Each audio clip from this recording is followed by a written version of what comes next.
La trataron como si fuera parte de la cocina. Y así, exactamente así, aprendió dónde guardaban la verdad. Casa principal de Cedar Break Plantation, parroquia de St. James, Luisiana. En la contabilidad de la casa, ella aparece como una línea sin nombre. Cocina, ración. En la arquitectura, como un ruido constante. El golpe del cucharón en hierro, el chasquido de la leña, el crujido del escalón trasero que nadie mira dos veces. Pero en el archivo real, el que no se firma, parece cumplir otra función, testigo con método. La primera prueba no es una confesión, es un objeto, un baúl de roble, envejecido bajo humo de grasa, oculto detrás de delantales colgados, tablas pesadas, veta oscurecida, herrajes de hierro con floración naranja de óxido, borde de la tapa hinchado por la humedad, cerca de la placa del candado, rayones que parecen más recientes. Adentro, un olor que no pertenece del todo a telas, cera vieja atrapada en madera. En 1934, cuando ese baúl reaparece, no en un museo, sino en un cobertizo, todavía conserva polvo de hollín metido en las juntas, como si la casa hubiera intentado cerrar la boca. Y debajo, un panel falso. Allí estaban las páginas, envueltas en tela encerada, atadas con cordel, papel con esquinas deformadas por humedad, tinta ferrogálica ya parduzca, con bordes plumados. En los márgenes inferiores, sombras de dedos, huellas grasas repetidas, como si la mano que escribió también hubiera servido comida, hollín en los pliegues, y algo más, olor a cocina, a lámpara, a madera húmeda, conservado casi como una etiqueta. El archivo oficial de Cedar Break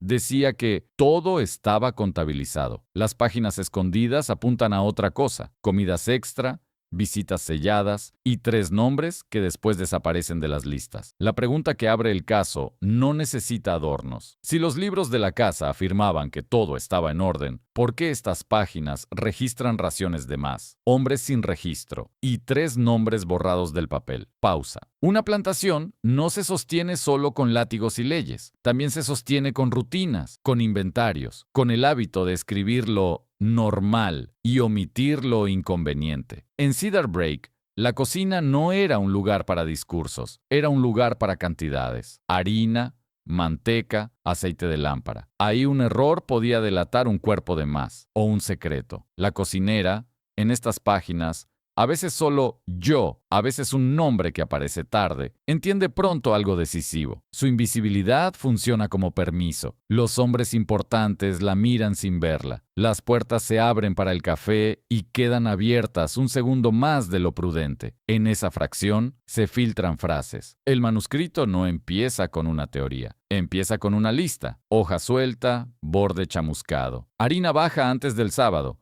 Manteca, más que la semana pasada. Aceite, 2 lámparas, no una. 6 tazas, 4 nombres dichos, 6 tazas. Ese es el primer clavo. Una mañana pesada de calor tardío, contraventanas medio cerradas para contener el brillo. La cocinera prepara la bandeja, tazas de loza blanca, azúcar, cucharillas. Camina por el pasillo de servicio detrás del comedor. El suelo tiene el desgaste en el centro de las tablas, pasos repetidos durante años. Al llegar al corredor que lleva a la oficina, no pregunta. Sirve, cuenta. 4 hombres son esperados públicamente. 4 nombres pronunciados en voz alta, como si nombrar bastara. Pero ella coloca 6 tazas. Cuando recoge la bandeja, 2 platillos vuelven distintos. Uno trae ceniza de tabaco, no la fina del comedor, sino una ceniza más gruesa, deprisa. Otro trae una mancha, cera roja de sello arrastrada sobre el borde del platillo. En la página, la frase no acusa, solo fija. Una taza vuelve con ceniza, otra con cera roja en el platillo. Eso no prueba por sí solo quién estuvo allí, pero sí sugiere manejo de papeles. Un sobre, un paquete, algo sellado, y sobre todo, encaja con una visita que no quedó del todo nombrada. En una casa así, la oficina no es solo un cuarto, es donde se escriben deudas, compras, ventas, transferencias. El lenguaje legal convierte cuerpos en líneas. La cocina hace el movimiento inverso, convierte líneas en cuerpos. Alguien come o no come, y el manuscrito insiste en ese punto. Alguien estaba comiendo. Sábado. La cocinera revisa sacos de harina enrollados y amarrados con cordel reutilizado, una vasija de manteca en la pared fría, un cubo de ceniza junto a la estufa, la libreta de cocina, un cuaderno sencillo de día a día debería alinearse con el comedor. Pero durante 9 noches seguidas, el consumo sube, no como salto aislado, como inclinación sostenida. Harina, más. Manteca, más. Aceite de lámpara, más. Como si una luz extra permaneciera encendida donde el registro declara oscuridad. Y sin embargo, el comedor no cambia. No hay invitados anotados. No hay cenas mayores. No aparece explicación. En términos de archivo, parece un error. En términos de vida, sugiere una presencia. Se alimenta a alguien fuera de la mesa oficial. Alguien existe dentro del sistema de la casa, pero fuera del papel. No es todavía una identidad, es una discrepancia sostenida. La casa sigue funcionando. Eso es parte de lo inquietante. La vajilla se lava, el piso se barre, los pasos se repiten, y dentro de esa normalidad, alguien parece volverse invisible adrede. El manuscrito marca un punto exacto, el giro de la escalera trasera. No es un lugar dramático. No tiene retratos ni cortinas finas. Tiene madera gastada, clavos antiguos y un patrón de crujidos que la cocinera conoce como se conoce una oración. Una noche, al subir con un jarro, se queda detenida a un lado del corredor. La oficina está cerca. La puerta no está del todo cerrada. El aire huele a aceite de lámpara y a papel. Y escucha una frase corta, dicha sin emoción. No en la copia de la parroquia, el escribiente guarda la corregida. La cocinera no sabe leyes, pero sabe sistemas. Copia de la parroquia le suena a registro público. Corregida suena a una segunda versión. El secreto ya no parece solo doméstico. Apunta a un circuito administrativo. Casa, oficina, escribiente, duplicado. Queda abierta la duda sobre qué se corrige. Una deuda, una transferencia, un nombre. Aquí aparece uno de los giros más fríos del caso. Un documento menor, casi banal. Un listado de cocina, un inventario de compras de esos que se guardan por costumbre. Registra una adquisición inusual. Tela encerada, cordel, lamp black, negro de lámpara. Materiales útiles para envolver, atar, oscurecer, preservar, disimular. Eso no demuestra por sí solo encubrimiento, pero coincide con un patrón que el manuscrito ya venía marcando. Y en el mismo periodo,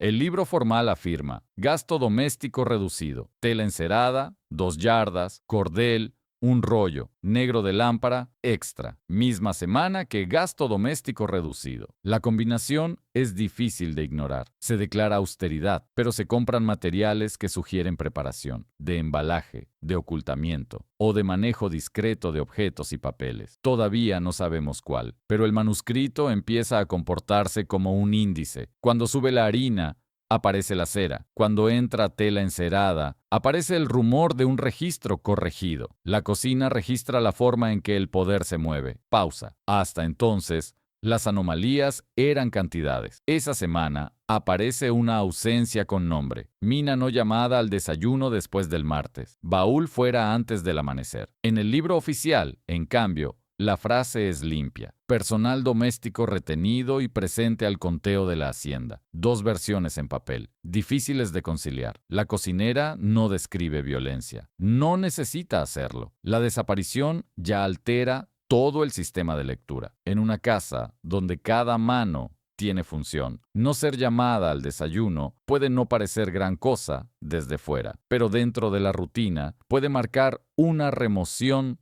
del uso diario. Primero desaparece del ritmo, después del registro. El archivo dice presente, la rutina dice ausente. Eso no prueba todavía qué pasó con Mina. Sí permite sospechar que el conteo pudo redactarse para proteger una posición legal. Herencia, deuda, reputación. No estamos ante un vacío casual, estamos ante una contradicción funcional. Y aquí el caso muestra su forma, no como mito, como procedimiento. En la cocina, el baúl de roble es normal, sirve para sábanas, sacos de especias, delantales doblados, cordel extra. Luego cambia. El manuscrito no lo llama mágico, lo llama más pesado. Siente más peso después de noches de visita. Placa del candado con rayas nuevas. Eso es todo. Pero en un sistema de contabilidad, el peso también informa. Si un objeto de cocina cambia de manera repetida, cambia algo en el flujo de la casa. Etapa 1. Almacenamiento. Etapa 2. Anomalía. El baúl empieza a concentrar lo que el resto del edificio intenta repartir en silencio. Antes de cerrar esta primera sección del expediente, la cocinera repite un detalle con disciplina. Cera roja. La cera no aparece en la cocina por accidente. Suele pertenecer a sobres, paquetes, cosas que se mandan, y se reconoce. La última línea de esta parte, la que deja la puerta abierta, está escrita con presión desigual, como si la mano temblara por calor o por urgencia. 6 tazas otra vez, cera roja otra vez. Y dijeron, antes del día de inventario. Eso ya no suena a comentario suelto, suena a calendario. Si algo debía ocurrir antes del inventario, entonces el inventario era un obstáculo. Y si el inventario era un obstáculo, lo que se movía difícilmente podía pasar por el papel común. La casa seguía respirando, pero el archivo ya mostraba señales de estar corrigiendo la realidad. Porque si hubo 6 tazas y harina de más, hubo, como mínimo, una presencia fuera de cuenta. Y cuando una plantación decide borrar una presencia, rara vez lo hace solo con silencio. Lo hace con recibos. La casa principal de Cedar Break estaba diseñada para que ciertas cosas se vieran y otras no. El frente, columnas, sombra limpia, visitas anunciadas, nombres pronunciados. Detrás, pasillos estrechos, puertas al patio,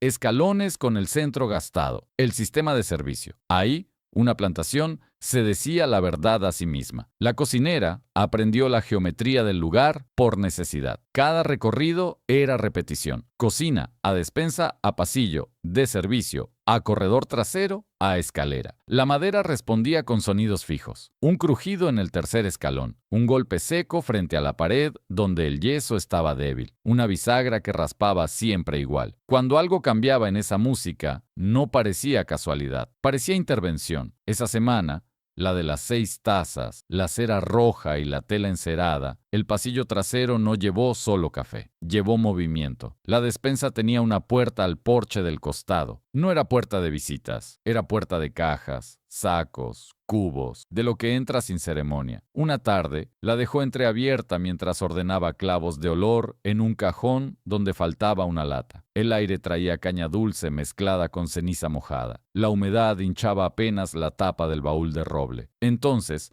oyó una voz masculina cerca del porche, sin subir el tono. Antes del día de inventario, por el camino del río, no por el frente. Frase seca, práctica. No preguntaba si, confirmaba cuándo y por dónde. No se asomó. No hacía falta ver para registrar. En su mundo, la ruta valía más que el rostro. El secreto tiene logística. A partir de ahí, la lectura cambia. Ya no es solo presencia escondida dentro de la casa, sino movimiento planificado para evitar el conteo. Esa noche, el consumo subió otra vez. Harina y aceite. Una lámpara adicional en algún cuarto que el libro no reconocía. El manuscrito lo fija en una línea corta. 9 noches. Harina sube. Comedor igual. Eso no identifica a la persona, pero sí prueba una presencia sostenida. Y el caso avanza. Hasta aquí, todavía podría encajar con un visitante clandestino, un asunto familiar, una vergüenza privada. Luego aparece una figura que desplaza el eje, el factor. El periodo exacto no está fechado en cada hoja, pero el vocabulario de Hacienda, las fórmulas de registro y el circuito parroquia-escribiente sugieren un momento en que crédito, inventario y transferencias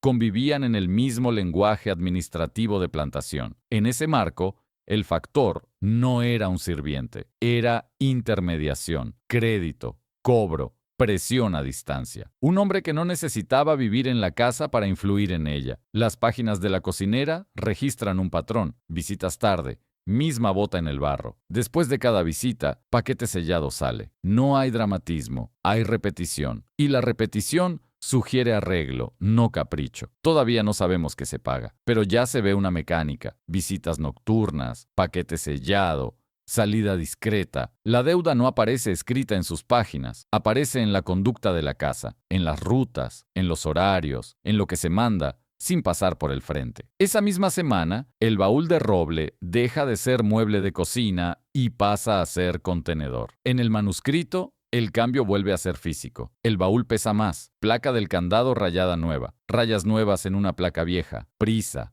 manos recientes, uso sin cuidado. Y aún así, nadie importante baja a la cocina por un baúl. Esa es la cobertura. Lo doméstico parece incapaz de contener prueba. Desde ese punto, el baúl ya no guarda cocina, guarda riesgo. Todavía no podía escribir libremente. El escritorio era territorio vigilado, el papel bueno, controlado. Así que inventó un método. Guarda pedazos de papel de envoltura, bordes de sacos, restos que deberían quemarse. Por la noche, cuando el humo baja y la casa entra en ese silencio que solo rompe un grillo, mezcla hollín con grasa. No para pintar, para fijar. No escribe discursos, escribe marcas, nombres, fechas, orden de visitas, cantidad de tazas, señales de sello. Su memoria no funciona como rumor, funciona como contabilidad clandestina. Y eso importa por una razón simple. El manuscrito no se presenta como prueba perfecta, se presenta como prueba hecha bajo vigilancia. Eso cambia el peso de sus fallas, las vuelve consistentes con su origen. La escalada se vuelve más concreta cuando aparece, junto a las páginas, un objeto que habla otro idioma, un talón de recibo. Es la primera pieza que habla el idioma de la oficina y, aún así, termina escondida con telas. No parece hallazgo casual, parece conservación deliberada, papel más rígido, corte limpio, una doblez marcada, como si hubiera sido ocultado rápido entre telas, tinta más fresca que la ferrogálica de las notas, letras de oficina. El recibo dice, en lenguaje seco, alquiler de carro,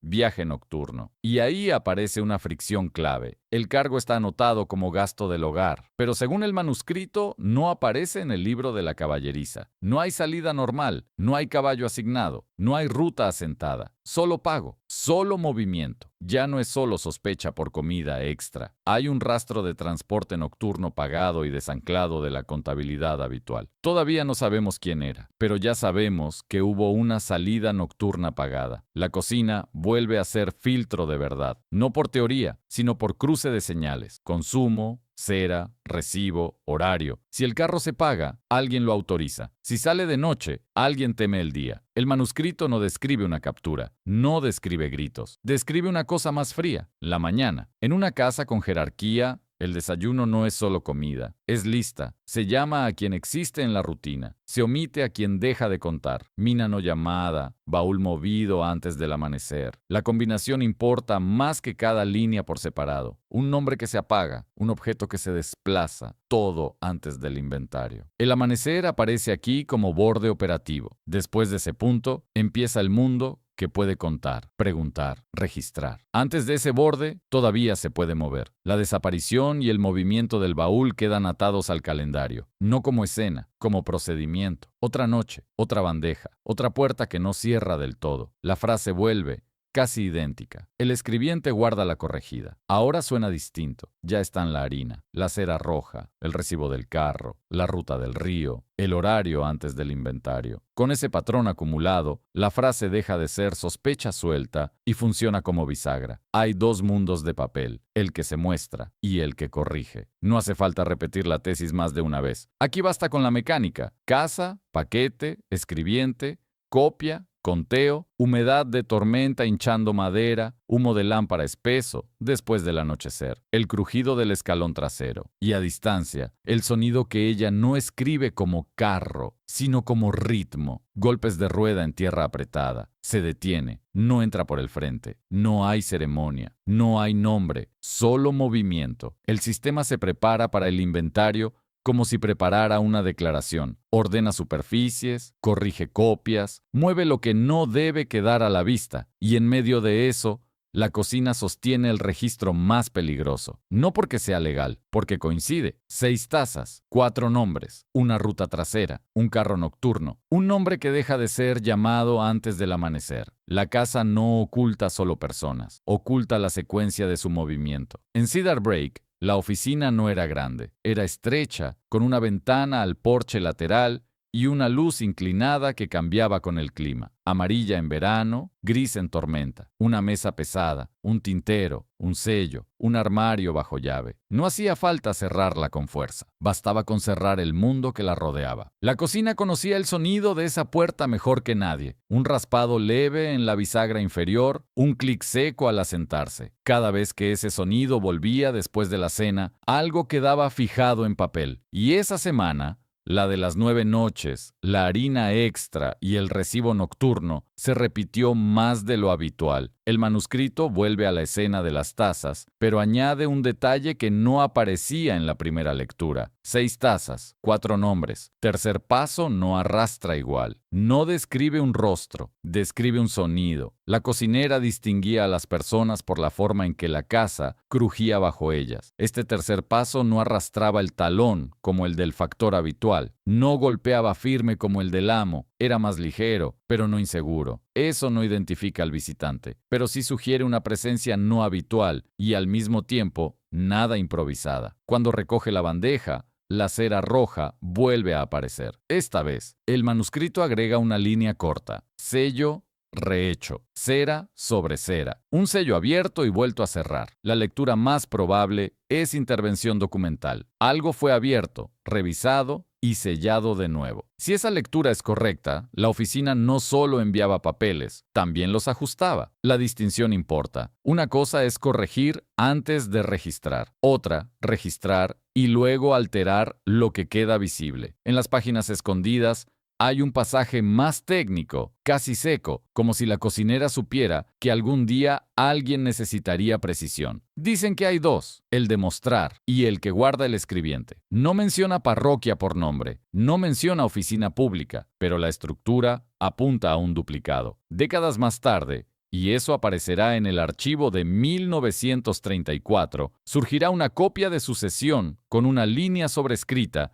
y unas iniciales al margen. En 1859, sin embargo, la cocinera no ve ese documento, solo escucha su existencia. Con eso, el caso deja de depender solo de la memoria de la cocina. Empieza a apoyarse en una arquitectura de papel. La respuesta comienza a perfilarse en otra hoja. En una plantación, el día de inventario no era simbólico, era estructural. Se contaban personas como se contaban barriles. El número afectaba valor, crédito, herencia. El manuscrito anota una frase exacta. Día antes del conteo. Mina no llamada. Niño no en la cocina. Aquí aparece por primera vez una mención ausente de los registros formales. Un niño. No tiene apellido. No tiene edad. Solo un sustantivo. En el libro oficial, según el fragmento que después se cruzará con la copia de sucesión, la frase es limpia. Personal doméstico retenido y presente al conteo. La contradicción es quirúrgica. Si el niño existía en la rutina y no en el inventario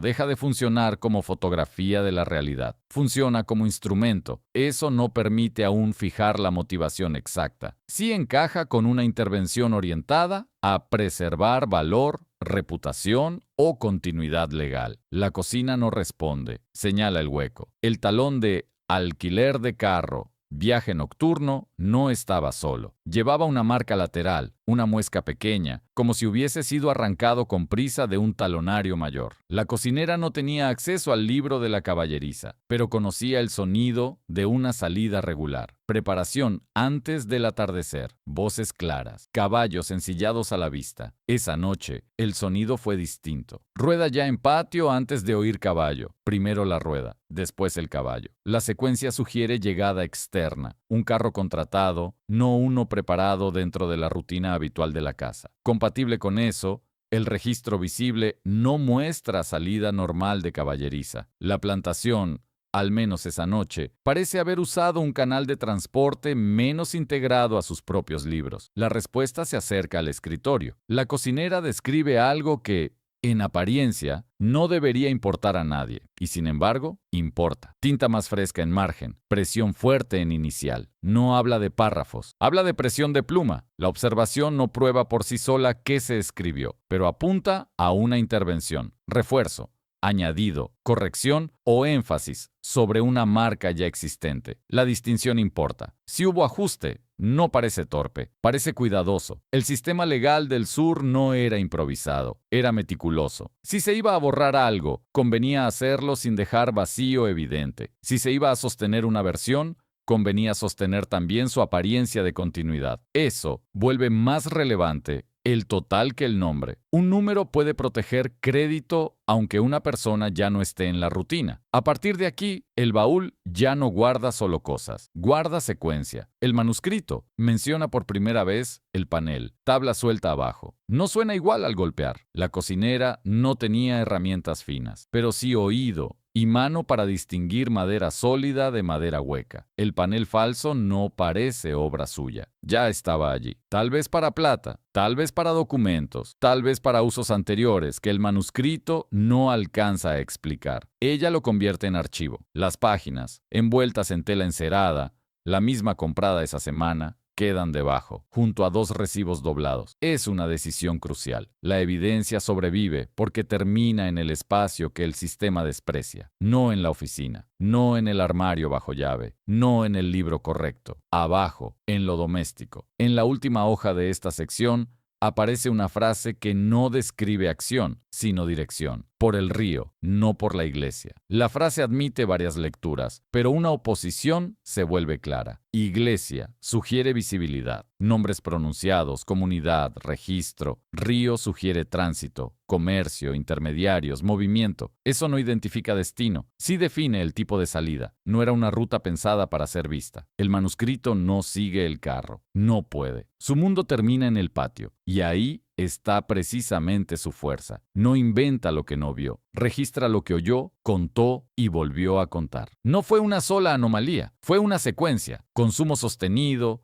visita con sello rehecho, mención de copia guardada, transporte nocturno externo, ausencia de mina, mención de un niño fuera de cocina, inventario que declara presencia total. La casa continuó funcionando, el comedor sirvió, el patio se barrió, el conteo se firmó. Pero en el fondo del baúl de roble, bajo tela encerada con olor a humo y humedad, quedó una cronología que no encaja con la versión oficial. El siguiente paso ya no será solo seguir la cocina, será seguir al escribiente y a la copia corregida, porque si aparece una línea sobrescrita en un duplicado de sucesión, y si el total se mantiene mientras cambian las presencias de la rutina, entonces la hipótesis se vuelve más sólida. No estamos ante un error aislado de contabilidad, estamos ante un mecanismo. Si el mecanismo existía, tenía que dejar una marca, no un escándalo, no una confesión, una marca mínima, el tipo de marca que aparece cuando 2 versiones del mismo documento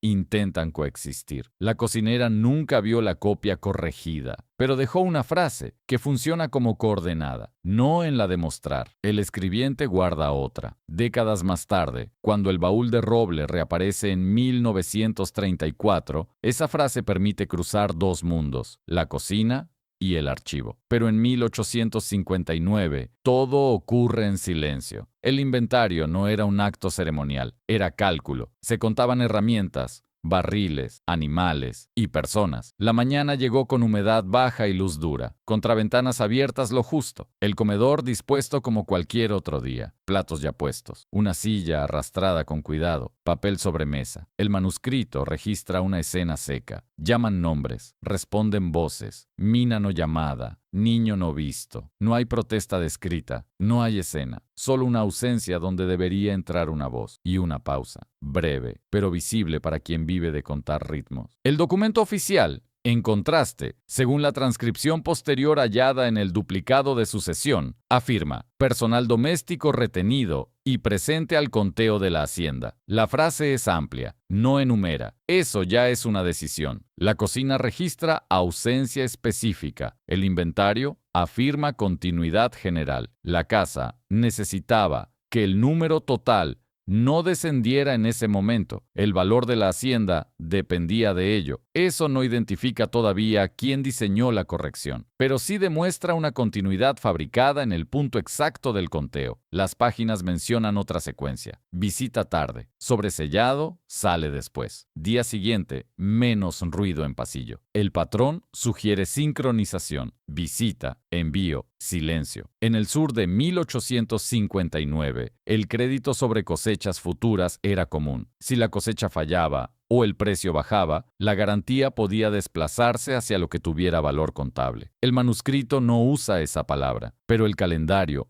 encaja con esa lógica. A esta altura, la hipótesis de traslado deja de ser periférica y entra en el calendario del inventario. El inventario no refleja movimiento. El recibo nocturno, en cambio, sí. El talón de alquiler de carro, viaje nocturno, ya no funciona solo como prueba de transporte, funciona como puente temporal. La fecha coincide con la víspera del inventario. La coincidencia no es emocional, es matemática. Y hay un detalle técnico. El cargo fue asentado como gasto del hogar, no como ajuste extraordinario. Eso sugiere autorización interna. No parece un gesto aislado de un subordinado. La operación, si esta lectura es correcta, tuvo cobertura contable. La respuesta vuelve a la oficina. En las páginas escondidas, la cocinera describe algo mínimo. Inicial fuerte en margen. Número repasado. No menciona qué número, pero repasado apunta a corrección, refuerzo o ajuste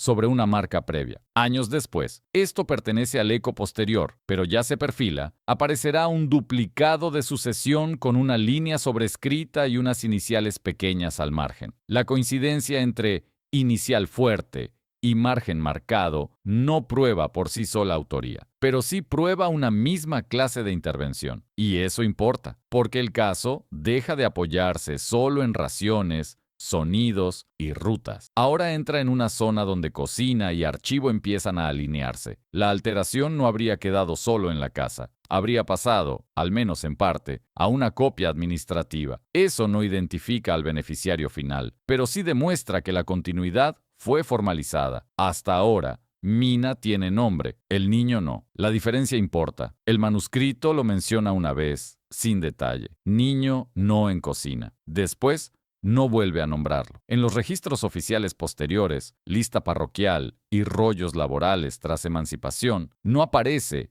hasta donde alcanza este cruce, un niño claramente coincidente con esa mención en esa fecha dentro de la casa principal. Eso no permite cerrar identidad. Sí sugiere una forma de invisibilidad administrativa. Alguien pudo existir dentro del sistema doméstico sin quedar fijado en los libros principales. A esta altura, el patrón ya no parece solo contable. Empieza a encajar con un problema reputacional. Herencia, parentesco, deuda, posición pública, no como certeza única, como campo de motivaciones compatibles con lo que el manuscrito y los papeles dejan ver. El baúl de roble cumple aquí su función más peligrosa: conservar secuencia. La tela encerada protege del moho. El hollín fijado en la tinta le da densidad. El panel falso convierte un objeto ordinario en bóveda. En el manuscrito hay una línea que parece personal, pero en realidad es técnica. Lo que no cabe en libro, cabe en madera. Pausa. No es adorno, es método. La cocina no puede competir con el archivo oficial, pero puede sobrevivirlo. El baúl se vuelve archivo alternativo, no para convencer en el presente, sino para persistir en el futuro. Después del inventario, el manuscrito cambia de tono. Las entradas se espacian. Hay menos observaciones de tazas, menos mención de cera roja. La casa recupera su ritmo superficial. Un plato que vuelve a sonar en la pila. Pasos otra vez previsibles en el corredor. La puerta de oficina cerrando con el raspado de siempre. Eso no prueba que el mecanismo terminara. Sugiere que cumplió su función en ese ciclo. El número quedó fijo. El inventario fue firmado. El crédito, al menos por ese tramo, quedó protegido. Y Mina no volvió a ser llamada. No fue una sola anomalía, fue una secuencia. Consumo sostenido,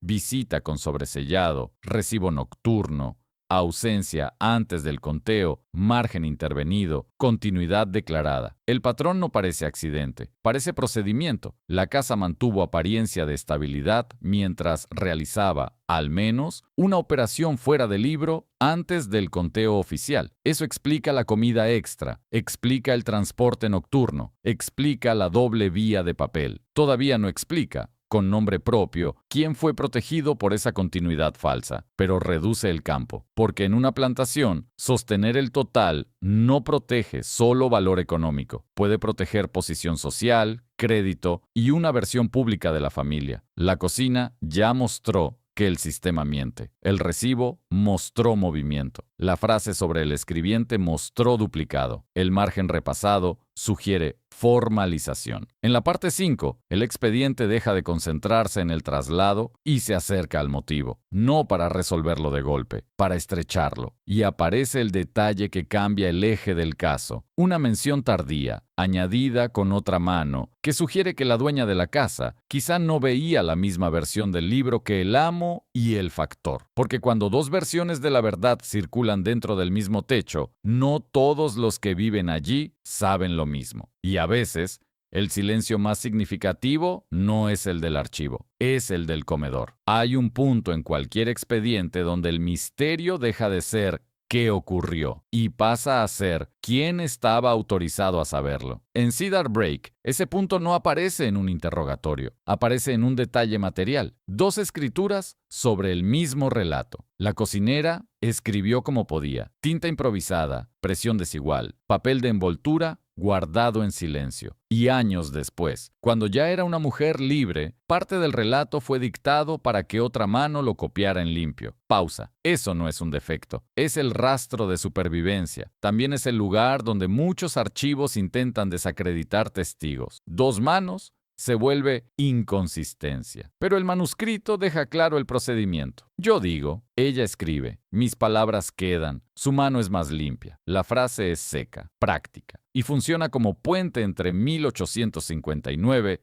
y la preservación posterior. También abre el siguiente giro. Si hubo dos manos en el manuscrito, pudo haber dos versiones del libro de la casa. En un pasaje copiado en letra más regular, aparece una escena breve, sin dramatismo. La señora pide el libro, le muestran el de la mesa, el de atrás no sale. Aquí el detalle importa, no solo qué libro, cómo se entrega. El de la mesa llega abierto, ya preparado, con el lomo gastado hacia arriba, como objeto de consulta. Se apoya frente a ella, pasa una página, se espera. El de atrás no aparece. No se oye armario, no se oye llave, no hay segundo libro sobre la madera, solo una pausa corta de la señora antes de seguir. Eso no prueba que la señora mintiera, prueba algo más útil para el caso, acceso desigual. El de la mesa, el libro presentable, el que se deja ver. El de atrás, el que circula por oficina, factor, escribiente, el que se corrige. La cocinera no afirma que toda la familia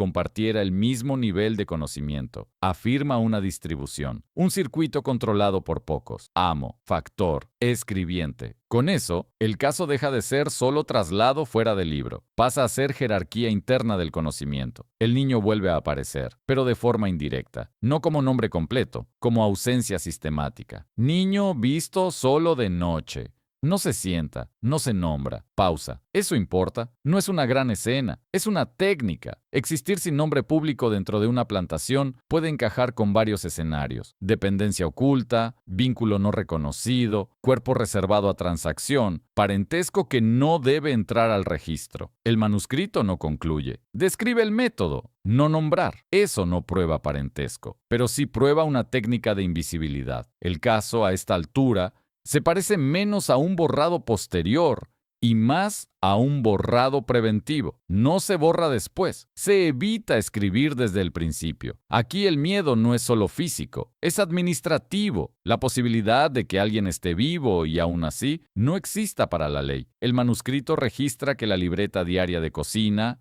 el día a día, tenía un lugar donde deberían aparecer las raciones de esas 9 noches. Pero ese lugar no está. Falta hoja donde iban las 9 noches. No dice se perdió, no dice se manchó, falta. Y falta justo donde la cocina habría podido contradecir con facilidad a la oficina. Comida extra, noches repetidas, cuerpos fuera del conteo. Dado el contexto, esa ausencia es difícil de leer como azar. Sugiere intervención. La hoja arrancada no identifica al autor, pero identifica el punto exacto donde la cocina podía contradecir la oficina. En la letra más áspera, la de la cocinera, aparece una nota muy corta. Factor mira al suelo al entrar. No toma café. Microdetalle. Y precisamente por eso, peso documental. El factor no entra como visita social. No se instala. No acepta ritual. La taza pasa de largo. Se oye la loza tocar la bandeja cuando vuelve intacta. Ese gesto, por pequeño que parezca, encaja con una función más que con una visita. El factor no era visita, era función. Y su función, si estaba ligada a deuda o traslado, exigía minimizar huellas sociales, menos conversación, menos memoria compartida, menos testigos que luego recuerden una escena completa. Hasta aquí no sabemos si el movimiento respondió a pago, reestructuración o presión preventiva. Pero el comportamiento del factor encaja con operación, no con cortesía. La diferencia importa. Hasta ahora sabíamos de un viaje nocturno, pero el paquete en tela encerada contenía 2 talones. El segundo es más breve, más doméstico en apariencia, y por eso más inquietante. No da destino, no explica motivo, sugiere repetición de servicio. Es el tipo de papel que existe para que el dinero cuadre, no para que alguien lo lea décadas después. Eso no permite contar todas las salidas. Sí permite negar la idea de un evento único. Hubo, al menos, más de un movimiento pagado por canales desviados. En un expediente, la segunda instancia suele pesar más que la primera. Prueba hábito. Pausa. El baúl sobrevive porque nadie lo considera serio. En la cocina está bajo humo de grasa, bajo delantales, cerca de sacos. Lugar de trastos, no de ley. Y sin embargo, ahí queda una frase esencial. Lo guardé donde no buscan. La línea parece íntima. En realidad, es técnica. El archivo más fiable se preserva en el lugar despreciado. La plantación trató lo doméstico como ruido. La cocinera lo volvió registro. Aquí conviene abrir el foco solo un instante, no para salir del caso, para nombrar su patrón. Cuando un documento incómodo sobrevive como receta, nota de cocina o memoranda doméstica, no siempre es error de clasificación. A veces, apunta a filtrado institucional. Y Cedar Break encaja en ese problema. La historia salta porque el expediente lo permite. En 1934, una maestra de escuela, clasificando restos de una propiedad para salvarlo histórico, encuentra el baúl en un cobertizo, no en la casa principal, no en una biblioteca, en el margen. La nota local posterior describirá el hallazgo como recetas antiguas y memoranda doméstica. Ese lenguaje preserva, pero también reduce, no prueba por sí solo, censura deliberada. Sí encaja con una selección institucional, conservar lo inocuo, dejar en segundo plano lo que compromete reputación,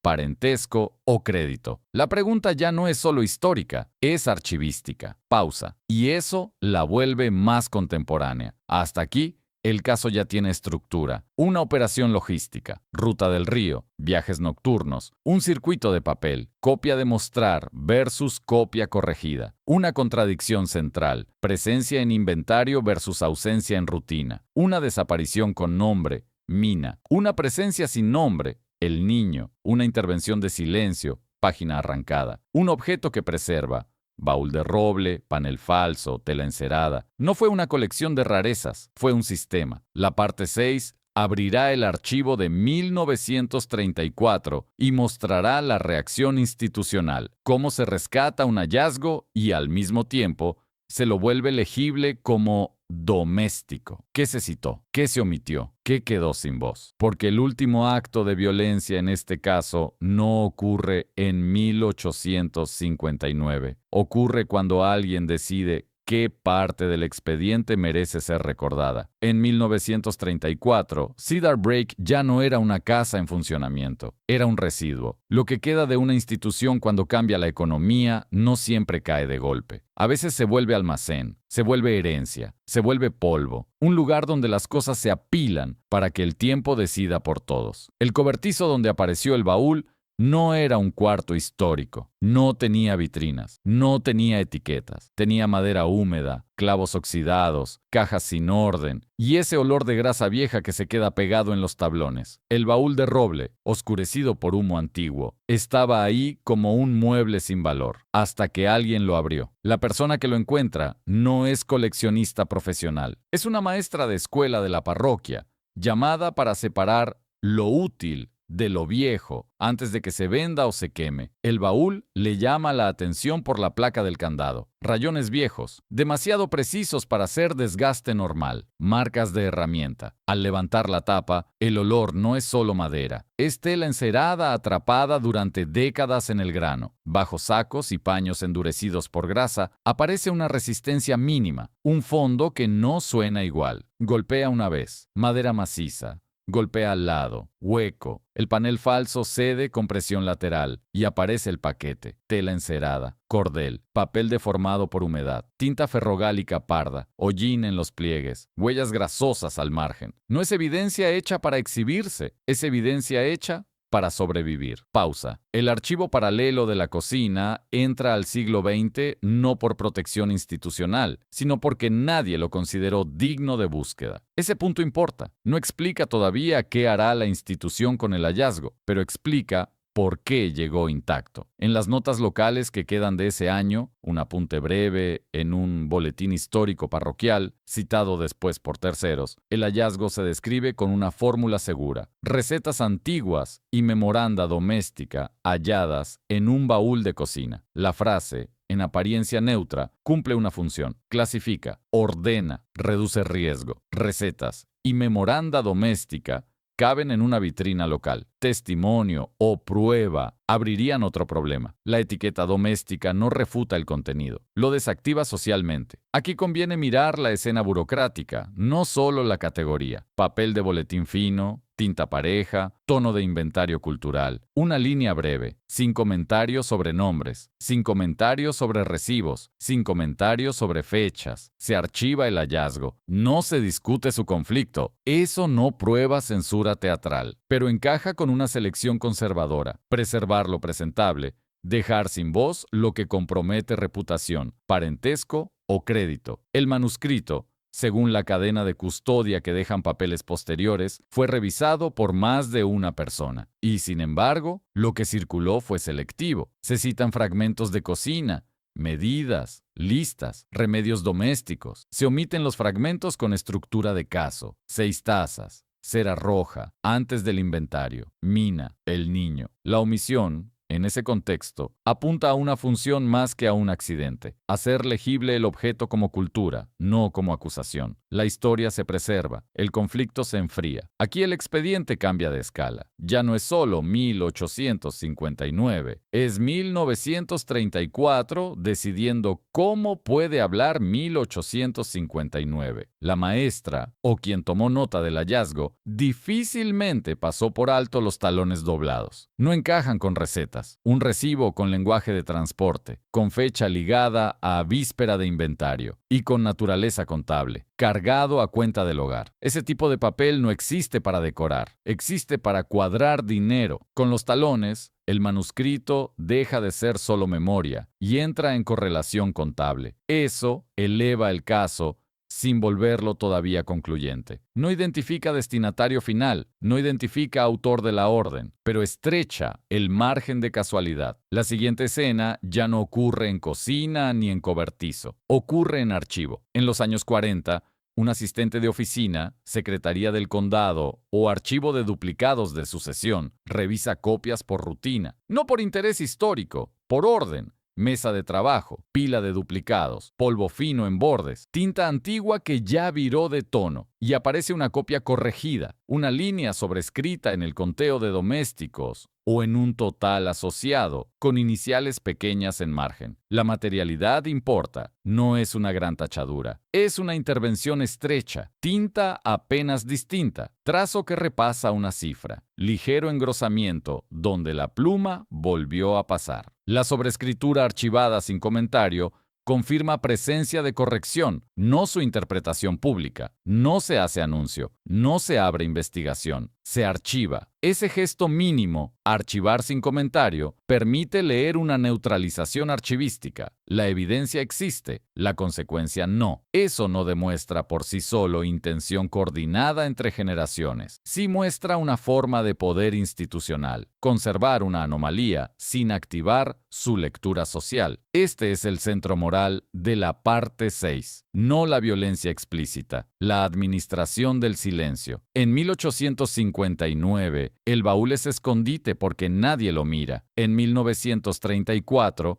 se vuelve evidencia porque alguien por fin lo mira, pero su función final todavía no se cumple. Todavía falta la alineación completa. Páginas, talones, copia corregida con inicial. Sin esa alineación, el sistema siempre puede reducirlo a anécdota local. El baúl, mientras tanto, insiste con su materialidad. Madera hinchada por humedad, costuras con hollín, tela encerada que aún guarda olor. La prueba no es limpia, por eso mismo convence. El objeto confirma que ese archivo no nació para museo, nació para durar escondido. Pausa. Y aquí aparece una pregunta menos histórica que archivística. No solo qué se guardó, sino qué se separó cuando se clasificó como doméstico. No hace falta resolverla aún para leer el patrón. Basta con observar el comportamiento institucional de los años 30 y 40. Clasificación segura, circulación selectiva, anomalía archivada sin comentario. El expediente, al final de esta parte, ya permite una afirmación escalonada. Probado por objeto. El paquete existe. El baúl tiene fondo falso. Hay manuscrito con observaciones repetidas. Hay talones de transporte nocturno. Pausa. Apoyado por patrón. Aumento de raciones. Visitas selladas, calendario de inventario, ausencia en rutina con continuidad declarada en conteo. Pausa. Corroborado por eco de archivo externo. Existencia de una copia corregida, con sobrescritura e iniciales. Pausa. Eso ya permite nombrar la estructura sin exagerarla. Un canal de ocultación que va de cocina a oficina, a factor, a escribiente, a duplicado corregido. A esta altura, el sistema no aparece como maldad abstracta, aparece como función, mantener valor, sostener crédito, proteger reputación, controlar qué versión circula. Pero todavía falta el cierre más importante, no la existencia del mecanismo, sino su beneficiario específico, un heredero, un apellido, un acuerdo de deuda, una relación no registrable. El expediente aún no elige, reduce el campo. Y falta una pieza más, la anotación final bajo el panel falso, tallada en madera. Porque si alguien dejó esa marca, entonces alguien más conocía el compartimento. Y si el método se usó una vez, el baúl deja de ser solo escondite de un caso. Empieza a aparecer herramienta. El misterio principal ya no es si hubo traslado. A esta altura, la harina lo sugiere. Las 6 tazas lo señalan. El recibo nocturno lo vuelve contable. La copia corregida lo devuelve en eco. La pregunta que queda es más precisa. ¿Qué protegía exactamente esa continuidad falsa? La respuesta no aparece en un discurso. Aparece cuando las piezas se alinean. No hace falta adjetivar, hace falta ordenar. 9 noches de consumo elevado sin registro de invitados. Visitas nocturnas del factor. Frase sobre copia corregida en manos del escribiente. Recibo de transporte externo la víspera del inventario. Ausencia de mina y de un niño en la rutina. Declaración oficial de personal presente al conteo. Línea sobrescrita en duplicado administrativo con inicial marginal. Pausa. Cada elemento, por sí solo, admite discusión. Juntos, describen procedimiento. Y en el centro de ese procedimiento hay una escena mínima. Una voz llamando nombres, respuestas que llegan desde el comedor, una pausa corta donde debería entrar otra voz, papel sobre mesa y luego la lectura sigue. Como si nada. Ese como si nada es parte del mecanismo. El traslado ocurrió antes del inventario. El número oficial no descendió. La apariencia de continuidad se sostuvo en el momento exacto en que más importaba sostenerla. La evidencia permite sostener que Cedar Break operó, al menos una vez, un sistema doméstico administrativo para mover una presencia fuera del libro antes del conteo, preservando la cifra pública y con ella valor, crédito y posición social. Eso responde a la pregunta inicial del expediente. Si los libros afirmaban que todo estaba contabilizado, ¿por qué las páginas ocultas registraban comida extra visitas selladas y nombres que desaparecen, porque el libro visible no era el libro completo. Pausa. El expediente no puede afirmar más de lo que la evidencia permite. No hay confesión escrita, no hay sentencia, no hay una orden firmada que diga transferencia irregular. Pero el patrón deja ver incentivos compatibles y recurrentes. Evitar que el total del inventario disminuyera antes de una revisión formal. Evitar que la presencia de un niño alterara líneas de herencia, parentesco o reputación. Saldar o reestructurar deuda sin exponer debilidad pública. En 1859, una plantación no era solo tierra, era crédito, era apellido, era apariencia de estabilidad. Y esa apariencia podía defenderse con papel, horarios y silencio. Mina desaparece de la rutina. El niño no entra al registro. El número permanece. Eso no se lee como descuido. Se lee como arquitectura administrativa. Hay límites honestos en el expediente y conviene dejarlos intactos. No se conoce el destino final de Mina. No se conoce el destino del niño. No puede afirmarse con certeza si la señora de la casa conocía la versión corregida. No existe un documento explícito que nombre la operación como irregular. Pausa. El caso no necesita más dramatismo que ese. La estructura ya es suficiente. La violencia aquí no es gráfica, es administrativa. Consiste en convertir una persona en una cifra móvil y después en una ausencia limpia. Y cuando el arco principal parece cerrado, aparece el último detalle, no en papel, en madera. Durante una revisión posterior, cuando el panel falso del baúl se retira por completo, alguien nota una marca en la cara interna de la tabla inferior. La tabla se inclina a contraluz. La talla aparece primero como rasguño, después como letras, no tinta, hoja, trazo funcional, sin intento de belleza. 2+/ quiebre de escarcha. No hay fecha, no hay firma, solo una contabilidad mínima. 2+, pausa. Eso cambia la escala del caso. No resuelve todo, pero abre una sombra nueva con base material. Si la lectura de esa marca es correcta, el traslado asociado a Mina no fue único, o no fue el primero que dejó rastro en ese compartimento. Quiebre de escarcha sugiere temporada, momento del año, ritmo de planificación. El baúl deja de parecer escondite improvisado para un solo episodio. Empieza a aparecer herramienta. La madera del panel, gastada por humedad y grasa, conserva algo más que un secreto, conserva hábito. Y eso importa, porque el expediente puede cerrar con claridad el misterio central sin fingir una certeza total sobre todo lo demás. La resolución es clara, la sombra que deja, no. La evidencia reunida, las páginas con marcas materiales coherentes, los talones contables en fechas sensibles, la frase sobre el duplicado administrativo y la sobrescritura posterior en copia de sucesión sostiene la existencia de una continuidad fabricada, no solo memoria de cocina, correlación entre cocina, oficina y archivo. La cocinera, tratada como parte del mobiliario, registró lo que la institución necesitaba volver invisible. Su acceso fue la invisibilidad. Su método fue la rutina. Su archivo fue la madera. Pausa. Y hay un último silencio que ya no pertenece a 1859. La marca 2+/ quiebre de escarcha no aparece en el boletín parroquial de 1934. No aparece en las notas clasificadas como domésticas. Fue vista, no fue difundida. Eso no cambia lo que ocurrió en la casa, pero sí cambia cómo entendemos el siglo XX frente a ese expediente. No solo heredó el archivo, también heredó la decisión de qué parte del archivo podía hablar en público. Y con eso, el caso se cierra, pero no se agota. La pregunta resuelta es clara. ¿Por qué las páginas ocultas contradecían el libro oficial? Porque el libro oficial protegía una cifra y una reputación, mientras el movimiento real ocurría fuera de registro. La pregunta que permanece es más fría. ¿Cuántas veces se usó el mismo método antes de que la cocinera empezara a escribir? El caso termina donde empezó, en la cocina. Una habitación considerada baja, un espacio que el poder no temía. Y sin embargo, fue ahí donde quedó el único registro que no parece escrito para defenderse. Fue escrito para sobrevivir.